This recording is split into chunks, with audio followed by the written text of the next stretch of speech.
Hello friends, સ્વાગત છે તમારું મસ્ત મજાના રેસીપીના બ્લોગમાં. કેમ છો? આઈ હોપ કે બધા મજામાં હશો. સવારમાં ઉઠીને હું થઈ ગઈ ટિફિન બનાવવા માટે તૈયાર. તો સાઈડમાં મેં મૂકી દીધું છે ચાની સાથે સાથે ભાત પણ મેં બોઇલ થવા માટે મૂકી દીધા છે, પણ હું કુકરમાં ભાત કરું છું. બસ ત્યારબાદ મેં વેજીટેબલ થોડા કટ કર્યા છે. વેજીટેબલમાં મેં લીધા હતા કોબીજ, ગાજર અને કેપ્સિકમ. એને લાંબા કટ કર્યા બાદ મારા ભાત છે એ તૈયાર થઈ ગયા હતા.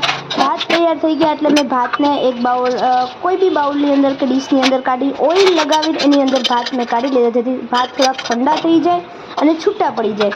ત્યારબાદ મેં એક લોયાની અંદર તેલ મૂકી, તેલ ગરમ થયું એટલે તરત જ એની અંદર રાઈ જીરું એડ કરીને થોડાક બધા જે વેજીટેબલ આપણે કટ કર્યા છે એ એક પછી એક થોડાક નાખી દઈશું. બહુ એને ચડવા નહીં દેવાના, અધકચરા રાખવાના. થોડું આદું પણ એડ કરવાનું.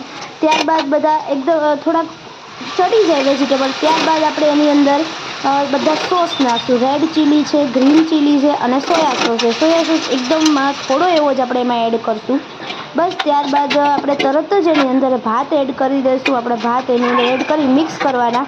શેઝવાન મસાલો એની અંદર ખાસ એડ કરવાનો, કેમ કે શેઝવાન રાઈસ હોય તો મસાલા વગરના મજા ના આવે. તો શેઝવાન મસાલો એડ કરીને આપણા ભાત થઈ ગયા છે તૈયાર. તો બસ મારો વિડીયો ગમ્યો હોય તો લાઈક કરો, શેર કરો અને સબસ્ક્રાઈબ કરો, અને આ રેસીપી જરૂર ટ્રાય કરો. બસ મજા આવશે અને એકદમ ચટપટું ખાવા મળશે. તો મળીએ ત્યારે નેક્સ્ટ રેસીપીમાં. ત્યાં સુધી બાય બાય, ટેક કેર.